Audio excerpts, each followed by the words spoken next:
local community bank. Southern Heritage Bank, a division of First Citizens National Bank, member FDIC. A lot of special programming here. On this Inauguration Day, let's go live to the nation's capital. We are joined by United States Senator from Tennessee, Marsha Blackburn. Senator, good morning. Good morning, and I'm delighted to join you. Thank you. Thank you, Senator. Well, just give us a sense of the mood there, the day there, and of course you, a co-chair of the President Trump campaign in Tennessee. Yes, people are so excited everywhere we go. People have flooded into D.C.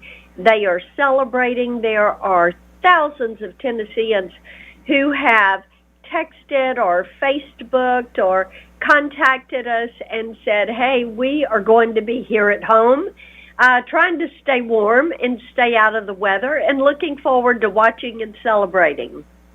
What has, Senator Blackburn, what has the move indoors done? I know that things are definitely different there this morning. They are. And, you know, we would love for the weather to have been good enough for people to be able to stand on the mall. But you can't have rain, sleet, snow, and the ground frozen and a hefty wind and have people standing out in single-digit temperatures. So people are disappointed. Many of them came to our Tennessee reception last night, which was an awesome event, and we got to see several hundred Tennesseans. And I think people are finding other places to join with their fellow citizens and celebrate the transfer of power. Hey, speaking of which, I spoke with our mutual friend Alan Jones this morning. He told me to tell you he tried to get there. It must be gridlock when Alan Jones can't even get there, Marsha. You're exactly right. It was gridlock. It's taking hours to get across the city because of all of the security. So it's very difficult to move around. And when you get somewhere, you don't go very far. And if you can walk, that is a much better way to get around. But, of course, the weather has just been terrible. So we will see. We'll see what ends up happening. Senator, so we're joined by Senator Marsha Blackburn. I appreciate the senator joining us on an extremely busy day. Obviously, one of our nation's great traditions is Inauguration Day. All right, Senator, as far as you've been briefed and from what you can tell us, what can we expect from really once President Trump is inaugurated? What are you expecting from this administration, even today, as we've heard? What you're going to see today is executive orders, and President Trump will start with immigration, an executive order to build the wall, to classify these drug cartels and these gangs like Tren de Aragua and MS-13 as terrorist organizations, and then the ability to move troops to the border so that they can reinforce the work that Border Patrol is doing, trying to apprehend these criminal illegal aliens. So, yes, the President-elect Trump is in fact saying that, and maybe quite a few other things, as he said last night at the Capital One Arena rally. Senator Blackburn, it's going to be a very, not only busy day today, really, but a very busy week. Indeed, the president is going to execute 100 executive orders today. And we expect that those will begin as soon as he is sworn in.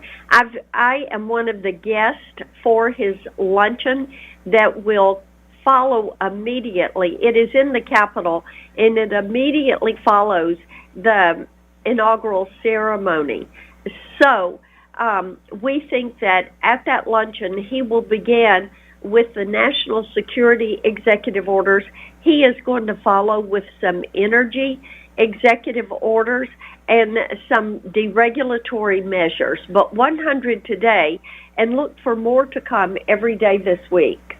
I've got to get your reaction. We're joined by Senator Marsha Blackburn. Senator, outgoing President Joe Biden announced this morning, actually just in the last little while, pardons of Anthony Fauci, General Mark Milley, as well as the entire January 6th committee. Just want to get your reaction to that. Well, we're not surprised by this. He has politicized his office more than just about any president in our nation's history.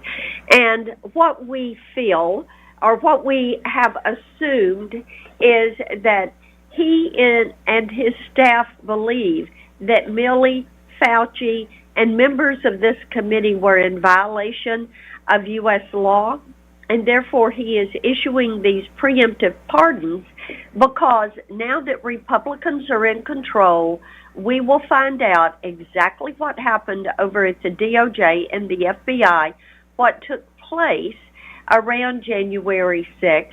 And so he is doing something no one's ever done, and that is to issue a preemptive pardon for any wrongs that were done so that they will not end up being prosecuted once the American people find out what it is that they did.